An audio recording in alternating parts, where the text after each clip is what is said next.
We taped that just a minute ago, and joining us now, he's been sitting here with me listening, the chairman of the House Intelligence Committee, Mike Rogers. He, of course, is a Republican. Mr. McDonough says he thinks Congress will give the president the approval. Do you think so? Well, I think it's an uphill slog from here, and part of the problem was they started today or last week. They really needed to start 2 years ago on this process and really haven't done it. So they don't have strong relationships in Congress today. That's a huge problem for them. And candidly have done an awful job explaining to the American people what is in our national security, what is the national United States interests in any level of engagement in a place like Syria. None of that's happened. I would just say at this point that I don't know anybody who thinks if the vote were held today that they would get this, that the Congress would go along.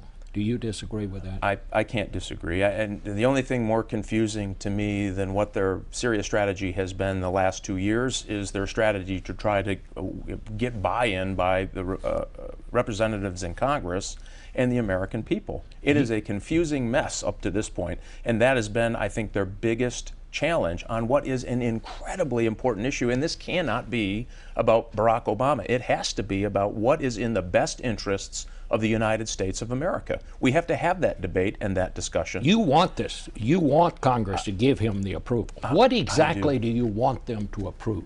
Well, first of all, I believe in that great adage of peace through strength. And we have lost that. We've muddled that. And that means that we will suffer the consequences of that in the future. We've got to get back to that.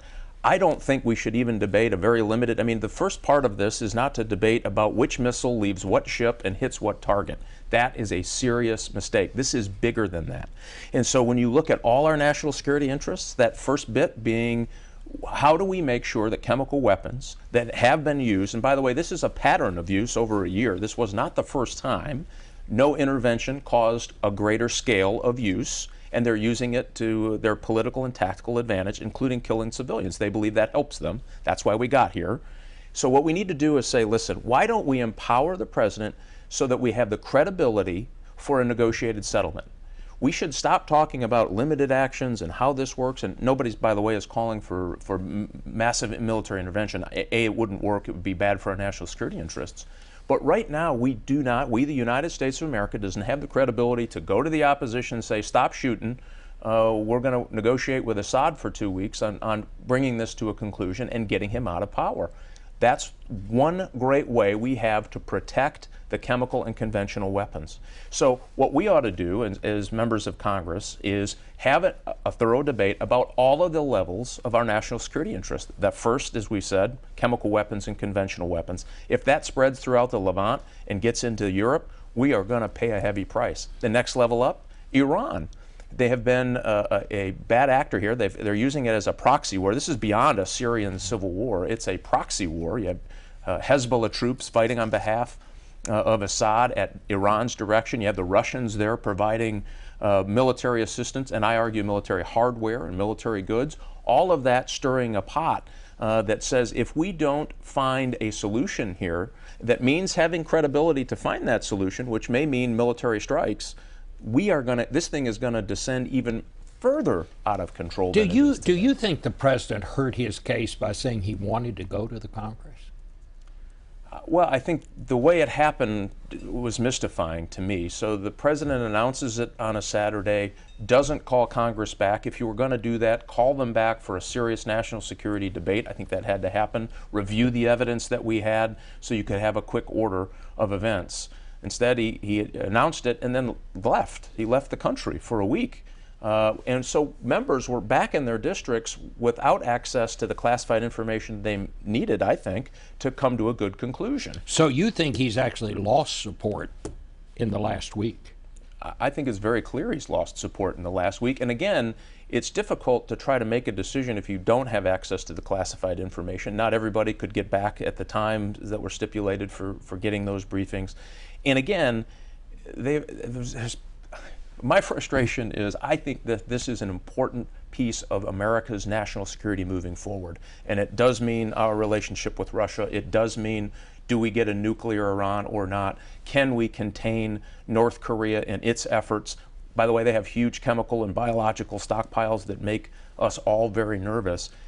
The decisions we make here will impact those decisions that those countries make on the use of these kinds of weapons. That's why this is so important to the world national security and U.S. national security. Let me ask you this question. A lot of members, both Democrats and Republicans, are saying the reaction from their constituents is overwhelmingly against any kind of action here. Are you getting that kind of reaction? Absolutely. I mean, people in my and you're willing to go ahead and support this, even though your constituents are against it? Well, again, these are national security issues. So as a representative democracy, we need to come here and we need to have this debate.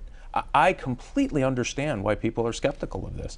You have a reluctant commander-in-chief, first of all, who's trying to come to the American people and say, I'm going to do something, but I'm not going to do a lot. I'm not sure exactly what we're trying to do. I mean, that's what American people are hearing. And hearing that, I'm skeptical as well. And I'm frustrated with this president and his steps on Syria and other foreign policy issues that got us to the place that we are today. But the problem is here, if we just make it about us versus us being Congress or the American people against our frustrations against this president, we miss the big picture about what is in the best interest of U.S. national security interests. Small and effective now saves big and ugly later. So we're either going to pay this price now or we're going to pay a bigger price later. The president hasn't made the case. Again, it's confounding. They're going to send up this week. Think about this. This tells you the relationship with Congress, and it's not great. They're sending up Susan Rice to brief Congress on the year anniversary of Benghazi. And they're trying to win votes. I mean, the credibility gap there is huge. They need to regroup here, think about where they want to go, and make this about America's national security, not just how many targets they're going to strike in Syria. Mr. Chairman, thank you for being with us. And we'll be back and talk to two of our correspondents who've been in Syria.